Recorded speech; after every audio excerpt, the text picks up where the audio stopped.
Assalamualaikum warahmatullahi wabarakatuh.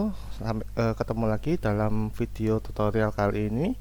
Pada video kali ini akan dijelaskan tentang sebagai pengganti dari materi Skillab yang tidak bisa kita selenggarakan secara offline. Pada video pertama kali ini kita akan membahas tentang Skillab tentang GTL terlebih dahulu. Yang akan dibahas dalam video ini yaitu pertama mengenai pencetakan, terutama pencetakan yang digunakan untuk GTL, pembuatan baseplate, bed rim, dan mounting articulator. Mari kita simak video selanjutnya. Terima kasih atas perhatian teman-teman semua. Bagian pertama yang harus teman-teman ketahui, seperti yang sebenarnya bahan tentang kuliah ini, tentang bahan cetak ini sudah berkali-kali kita berikan, tapi kemarin ada pesan dari profesi untuk terus diberikan agar teman-teman tidak lupa. Yang pertama, teman-teman harus mengetahui klasifikasi dari bahan cetak itu sendiri. Yang pertama, pembagian paling mudah yaitu dibagi dari sifatnya, yaitu non elastis dan elastis. Maksud dari pembagian ini adalah setelah bahan itu diaduk, setelah fase setting, bahan itu akan berubah sifat menjadi kaku atau elastis. Kalau bahan tersebut itu kaku, dia akan diklasifikasikan menjadi bahan non elastis. Sedangkan apabila setelah setting bahan tersebut masih lentur, dia akan dimasukkan menjadi bahan elastis. Bahan non elastis yang kita kenal ada 3 macam, yaitu plaster, impression compound, dan zinc oxide eugenol. Ketiga bahan ini sekarang sudah jarang digunakan karena penemuan bahan-bahan elastis yang memiliki banyak kelebihan dibandingkan dengan bahan non elastis. Di antaranya, bahan non elastis akan sulit pada proses pelepasannya. Walaupun detail yang dihasilkan dia bisa bagus, tapi apabila ada undercut bisa menyebabkan crack pada cetakan kita, sehingga cetakan kita tidak akurat lagi.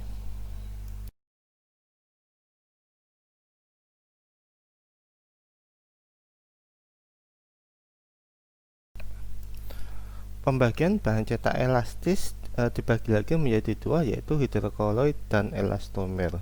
Pembagian ini berdasarkan dari penyusun kimia dari masing-masing bahan. Hidrokoloid artinya dia terdapat kandungan air dalam bahan cetak, sedangkan elastomer kebanyakan merupakan bahan-bahan yang terbuat dari karet. Jadi dia dalam polimerisasinya dia tidak melibatkan air. Bahan-bahan hidrokoloid terbagi menjadi 2, yaitu reversible hidrokoloid dan irreversible hidrokoloid. Reversible hidrokoloid adalah bahan agar yang digunakan dalam pencetakan karena mempertimbangkan higienitas dari pencetakan. Kebanyakan bahan reversible hidrokoloid ini digunakan dalam proses pembuatan di laboratorium. Sedangkan irreversible hidrokoloid yang banyak kita kenal yaitu alginat. Sedangkan elastomer dari bahan kimianya dibagi menjadi 3, yaitu polisulfid, silikon, dan polieter. Sekarang yang paling sering digunakan yaitu dari golongan bahan-bahan silikon, yaitu silikon kondensasi maupun silikon adisi. Silikon adisi memiliki kelebihan dibandingkan silikon kondensasi, yaitu dia tidak berbau, kemudian cetakan yang dihasilkan juga lebih stabil. Jadi yang teman-teman pergunakan nantinya di koas itu adalah bahan dari elastomer silikon adisi.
Pembagian bahan cetak dilihat dari viskositasnya dibagi 3, yaitu viskositas tinggi, viskositas sedang, dan viskositas rendah.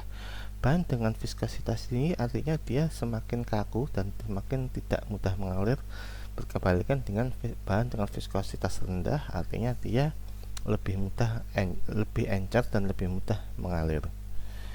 Viskositas tinggi kita kenal dua, yaitu impression compound dan pati elastomer. Impression compound yaitu bahan cetak yang penyusunnya terdiri dari malam, jadi hampir sama seperti malam merah yang kalian pergunakan selama periklinik. Bedanya impression compound memang bahan malam yang dipergunakan dalam proses pencetakan. Dia membutuhkan pemanasan, biasanya dipanaskan menggunakan bak air dengan suhu yang bertingkat mulai dari 100, 80, dan 60. Sedangkan pati elastomer merupakan golongan dari bahan cetak silikon. Dia memiliki kekentalan yang paling tinggi. Biasanya pati digunakan dalam pencetakan double impression yang digunakan untuk membentuk cetakan, jadi bukan digunakan untuk membentuk detail. Dia membentuk kerangka cetakan yang digunakan sebagai tempat bahan dengan viskositas rendah, yaitu like body elastomer, yang akan menghasilkan detail lebih bagus. Karena menggunakan dua macam dengan bahan dengan viskositas berbeda, teknik ini disebut double impression. Bahan dengan viskositas sedang yaitu regular elastomer. Bahan ini sering kita pergunakan dalam pencetakan gigi tiruan lengkap. Sedangkan viskositas rendah ada beberapa macam, yaitu pertama impression plaster, impression patch, hydrocolloid, dan like body elastomer. Impression plaster yaitu bahan cetak yang bahan kimianya seperti hampir sama dengan gips yang lebih teman-teman kenal, tapi bedanya memang dia lebih cepat setting dan memang sediaannya dalam bentuk pasta yang digunakan untuk bahan cetak, jadi tidak sama dengan gips putih atau gips biru yang teman-teman sebelumnya lebih kenal. Like body biasa tadi sudah saya jelaskan, dia bisa sering dipergunakan dalam pencetakan GTC.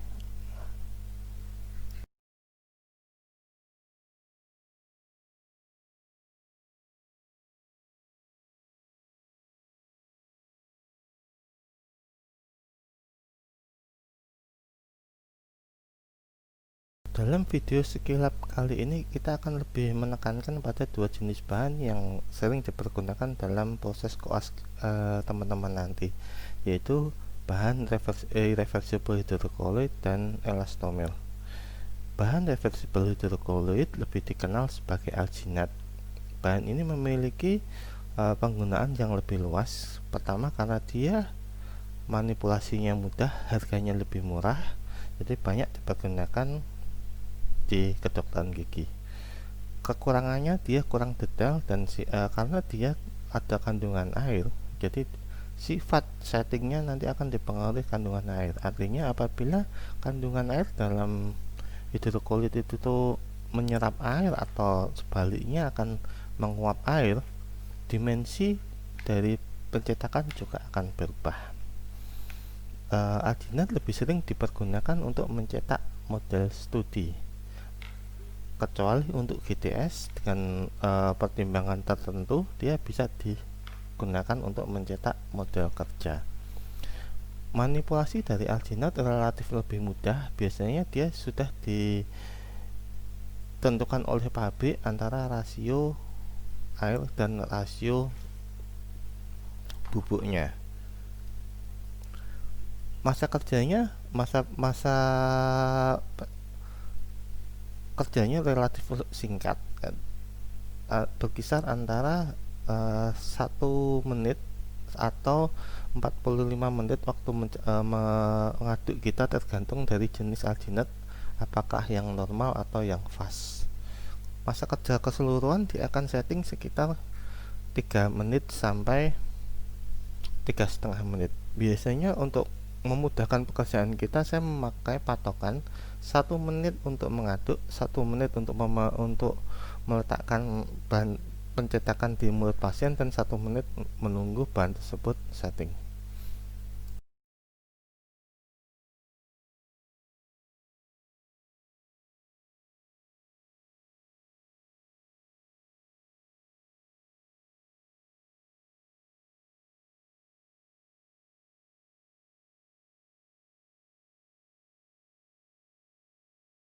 Ini adalah keuntungan dan kelemahan dari Alginat yang bisa kita pertimbangkan dalam penggunaan Alginat sehari-hari. Dalam video berikutnya akan saya peragakan pencetakan model studi pada pasien GTL menggunakan bahan Alginat.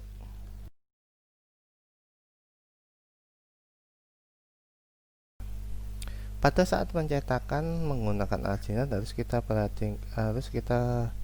perhatikan perbandingan dari bubuk alginat dan air harus disesuaikan dengan anjuran pabrik. Kita aduk alginat dengan 1 kali gerakan, 1 kali arah, jadi tidak boleh berganti-ganti arah, dan harus kita tekan ke tepi bowel agar tidak terbentuk gelembung udara. Apabila bahan tersebut sudah setting, ditandai dengan bahan yang sudah mengkilap, kita tempatkan sendok cetak, kita ratakan menggunakan jari yang terlebih dahulu diolesi dengan air hingga halus, kemudian kita masukkan ke mulut pasien. Pada waktu pencetakan pada waktu memasukkan sendok cetak, kita harus mengangkat bibir atas pasien agar nanti bagian dari frenulum labialis akan terbentuk. Kemudian kita instruksikan pasien untuk mengucapkan huruf O untuk mencetak frenulum buccalis, dan huruf U untuk mencetak frenulum lingualis, dan AH untuk membentuk AH lain. Kita juga perlu melakukan muscle trimming pada daerah-daerah sekitar pipi, kemudian daerah bibir, kemudian daerah pipi juga kita harus tarik sehingga mucobuccal fold pada daerah bukal akan terbentuk dengan sempurna. Setelah itu bahan sendok cetak harus kita tahan menggunakan jari sehingga setting dan bisa dikeluarkan. Pada saat mengeluarkan sendok cetak harus dengan 1 kali sentakan. Cetakan yang baik akan ditandai dengan seluruh permukaan sendok cetak tertutupi oleh bahan cetak. Artinya tidak boleh terdapat bagian dari sendok cetak yang terlihat, tapi tepiannya juga harus terlihat membulat. Sedangkan pada waktu kita mencetak rahang bawah, secara teknik hampir sama dengan mencetak pada rahang atas, cuma posisinya kita pada posisi jam 2. Artinya kita akan berada di sebelah kanan agak ke depan dari pasien. Perbedaan dari mencetak rahang atas, untuk mencetak daerah sublingualis kita akan instruksikan ke pasien untuk menggerakkan lidah ke kanan dan ke kiri, sehingga daerah sublingualis dan frenulum lingualis akan terbentuk dengan sempurna.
Saat kita mencetak model kerja, diperlukan bahan yang lebih stabil. Biasanya kita menggunakan bahan silikon adhesi karena bahan ini memiliki banyak kelebihan dibandingkan dengan bahan-bahan yang lain. Biasanya silikon adhesi terdiri dari dua pasta yang memiliki warna yang berbeda. Biasanya warna lebih tua dan warna lebih muda. Apabila bahan tersebut diaduk dan siap dicetakkan, biasanya akan menghasilkan warna yang lebih homogen, menandakan bahan tersebut sudah siap diaplikasikan.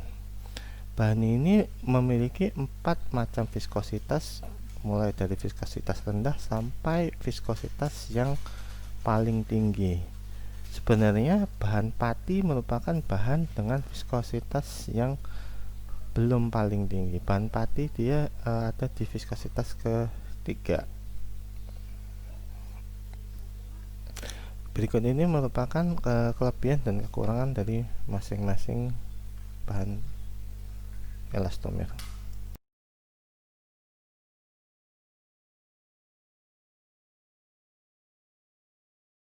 Ini merupakan persiapan dari pencetakan model kerja. Pada sindak cetak yang sudah dilakukan border molding, kali ini saya menggunakan bahan pati sebagai bahan border molding. Pertama yang kita lakukan adalah membuang kelebihan pati tersebut agar tidak terutama yang masuk dalam pencetakan. Kemudian malam yang terdapat pada bagian fitting surface dari sendok cetak kita juga kita hilangkan. Kemudian kita potong menggunakan ujung pisau yang tajam sehingga nanti tersedia ruangan yang digunakan untuk bahan cetak. Kita bersihkan sampai benar-benar bersih dan kita buang kelebihan bahan pati yang digunakan untuk pencetakan.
Sebelum kita mencetak, kita harus keringkan terlebih dahulu mukosa rongga mulut.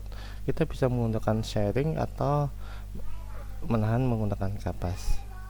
Bahan cetak elastomer biasanya berwarna tergantung dari produsen, bisa ungu atau berwarna biru seperti ini. Apabila bahan tersebut sudah homogen, biasanya ditandai dengan warna yang menyatu antara warna yang lebih muda dan warna yang lebih tua. Selain itu, jika dia tidak melekat pada gas plate maupun spatula semen yang kita gunakan untuk mencetak. Biasanya bahan ini memiliki setting time yang cepat, jadi kita harus mengaduknya dengan agak cepat dibandingkan dengan alginat. Kita harus meratakan ke seluruh bagian sendok cetak, harus tertutupi dengan baik bagian tepi maupun bagian palatal. Yang harus kita perhatikan yaitu bagian tepi dari sendok cetak harus tertutupi dengan sempurna. Pada bagian palatal bisa kita kasih bahan lebih sedikit, kita haluskan, kemudian kita masukkan ke dalam rongga mulut pasien. Instruksi yang diberikan sama dengan instruksi pada waktu kita mencetak model studi. Kita tunggu bahan tersebut sampai setting. Biasanya setting time-nya lebih lama, sekitar 3 menit sampai 4 menit, tergantung dari bahan masing-masing produsen.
Materi skill lab selanjutnya merupakan proses pembuatan base plate atau di banyak buku juga sering disebut record base. Base plate utamanya digunakan untuk tempat melekatnya bed rim yang akan digunakan nantinya sebagai landasan dari posisi anasir gigi.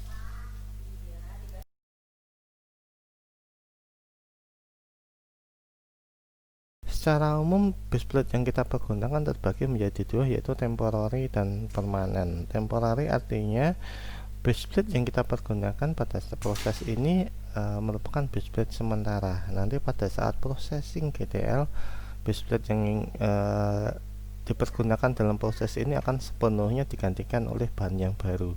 Sedangkan permanen artinya pada proses pembuatan GTL nanti tetap akan dipakai sampai GTL kita nanti siap, artinya dia tidak digantikan oleh bahan yang lain. Penggunaan temporary brush plate biasanya menggunakan selak, saphir, akrilik maupun lacquer, atau pada beberapa universitas menggunakan bahan malam. Sedangkan bahan permanen record base biasanya menggunakan lacquer maupun headgear.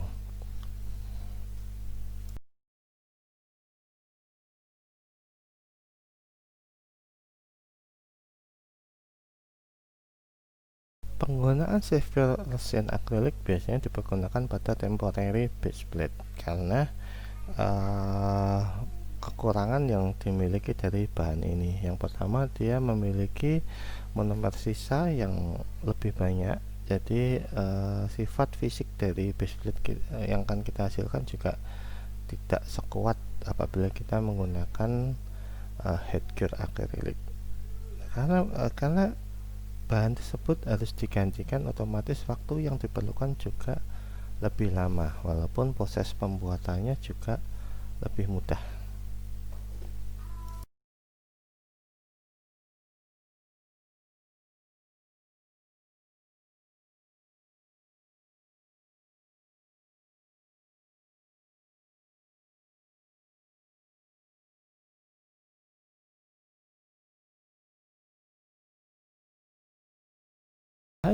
Bahan headgear resin akrilik lebih dipergunakan pada bahan base plate yang permanen, artinya dia tidak digantikan lagi. Bahan ini lebih rigid, lebih akurat, kemudian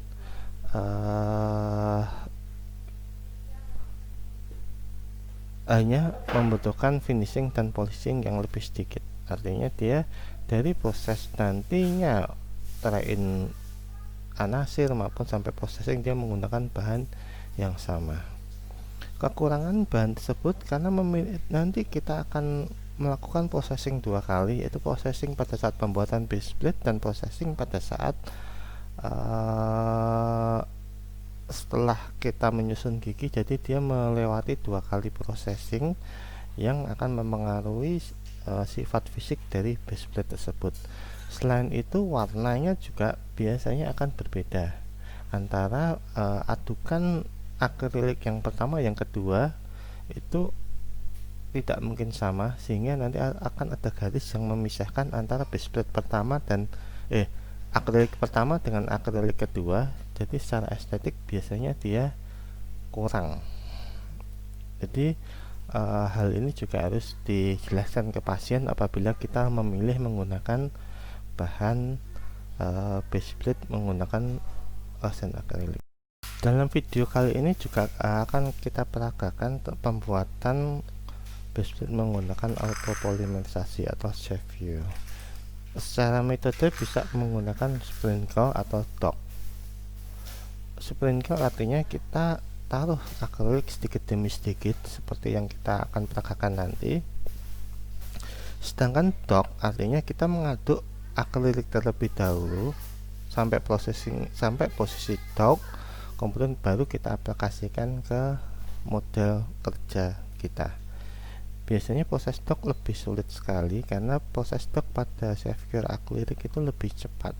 Jadi terkadang bahkan sebelum kita aplikasikan bahan tersebut sudah mengeras terlebih dahulu, tapi dia akan lebih retentif, dia lebih stabil daripada proses sprinkle. Metode ini biasanya dipergunakan di lab, jadi mungkin tekniker di lab lebih menguasainya daripada kita sebagai praktisi dokter gigi.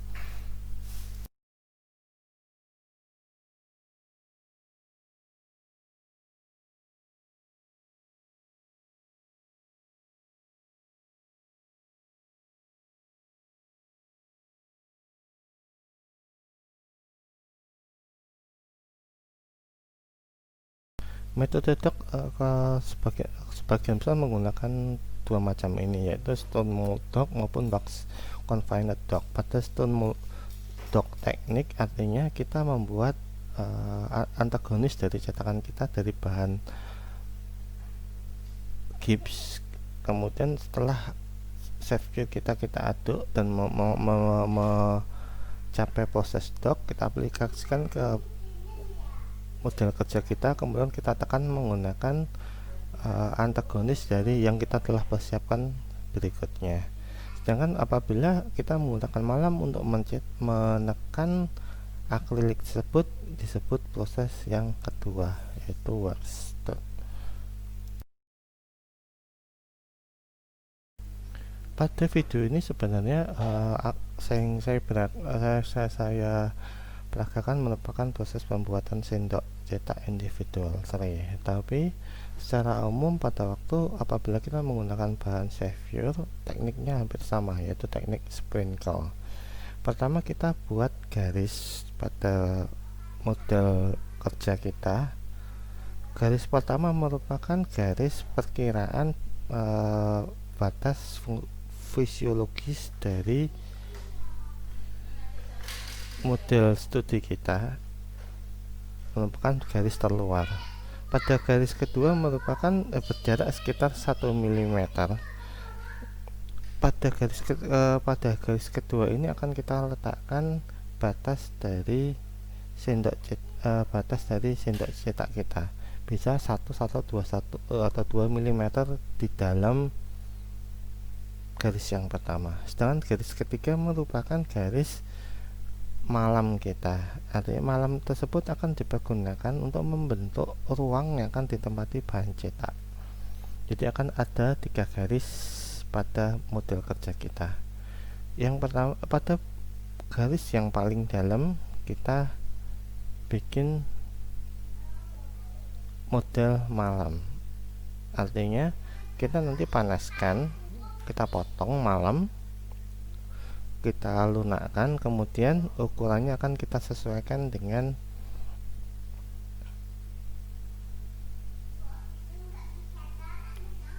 garis yang bagian dalam. Apabila kita menggunakan proses base plate, malam ini tidak dipergunakan. Malam ini hanya dipergunakan pada proses pembuatan sendok cetak. Kita lunakkan malam, kemudian kita bentuk sesuai garis yang sudah ada sebelumnya.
Pada pembuatan individual tray, setelah siap kita model malam kita ulasi CMS baik pada permukaan malam maupun permukaan model kerja agar akrilik kita tidak lengket pada malam maupun pada model kerja. Kemudian kita ambil cairan dari resin akrilik Safe-Cure dan bubuk dari Safe-Cure akrilik. Teknik ini disebut teknik sprinkle. Kita tuang sedikit demi sedikit bubuk dari akrilik, kemudian kita tetesi cairan akrilik dalam spat tadi sampai mencapai ketebalan yang cukup. Bisa dilakukan secara berlapis-lapis sehingga mencapai ketebalan yang kita inginkan. Jadi waktu kita membuat temporary base plate, tekniknya hampir sama apabila kita menggunakan teknik sprinkle ini. Harus diingat bahwa yang saya peragakan merupakan proses pembuatan individual tray. Jadi diperlukan selapis tipis malam. Pada pembuatan base plate langsung kita lakukan di atas model kerja, tidak menggunakan selapis tipis malam lagi. Kita tuangi apabila belum mencapai ketebalan yang kita inginkan, kita dapat menambahkan bubuk lagi di atasnya, kemudian kita tetesi menggunakan cairan dari Safe-Cure hingga mencapai ketebalan yang kita inginkan. Kita boleh menekan-nekan agar Safe-Cure kita lebih padat. Memang suhunya agak hangat, tapi tidak sampai panas sekali. Cuma kendalanya pada proses ini bau dari proses polimerisasi akrilik yang cukup menyengat. Pastikan sirkulasi udaranya baik. Jadi jangan menggunakan teknik ini pada ruangan yang tertutup.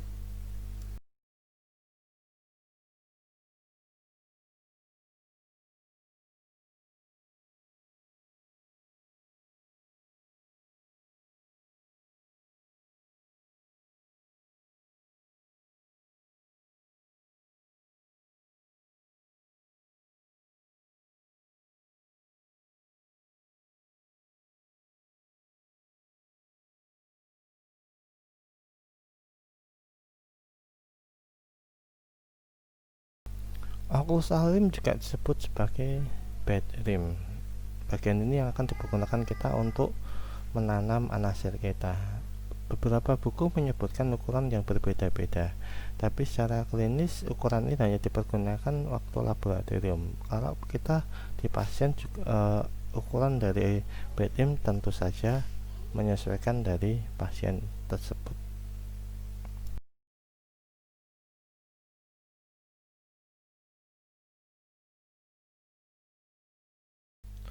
Pada peragaan skill berikutnya akan kita peragakan tentang proses mounting di artikulator. Pada bagian pertama kita harus mengerti dulu bagian-bagian dari artikulator itu sendiri.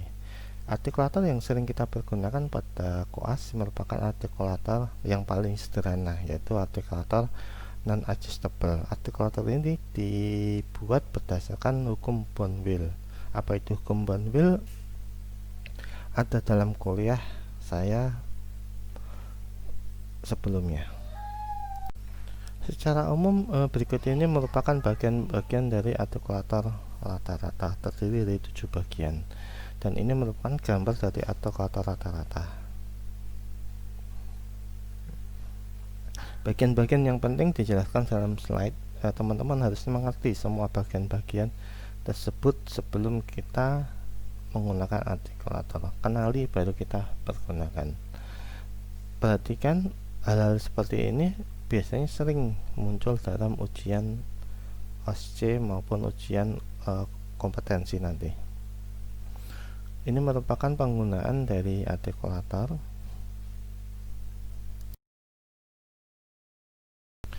Dalam video kali ini akan diperagakan cara mounting. Video ini saya ambil dari YouTube, jadi bukan video yang saya rekam sendiri. Nanti sumbernya bisa dilihat di belakang. Yang harus diperhatikan segitiga ini, karena segitiga ini merupakan segitiga bone wheel, merupakan segitiga sama kaki, yang artinya insisif membentuk sudut dengan panjang sekitar 13 mm. Yang pertama harus kita lakukan, kita meletakkan ganjalan pada bagian bawah artikulator agar model kerja kita sejajar dengan bidang oklusal. Bisa menggunakan malam merah ataupun malam mainan. Jadi diingat, garis oklusal harus sejajar dengan pin horizontal kita, dan ujung dari pin horizontal melekat pada menyentuh pada bagian di antara insisal insisif rahang bawah. Insisal insisif di antara rahang bawah. Berikut posisinya. Apabila kurang rendah atau kurang tinggi, bisa kita sesuaikan pada ganjalan di bawahnya. Kita bisa menggunakan karet untuk melihat apakah dataran oklusal sudah sejajar. Bentukan segitiga, dataran oklusal harus lurus dengan dataran oklusal yang ada di artikulator.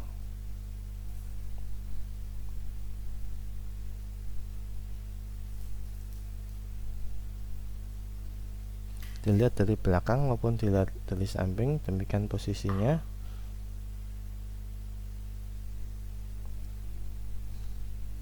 Kemudian di bagian atas artikulator, setiap merek biasanya bisa memiliki bentuk yang berbeda, tapi secara garis besar semua artikulator rata-rata memiliki bagian-bagian ini, apapun mereknya.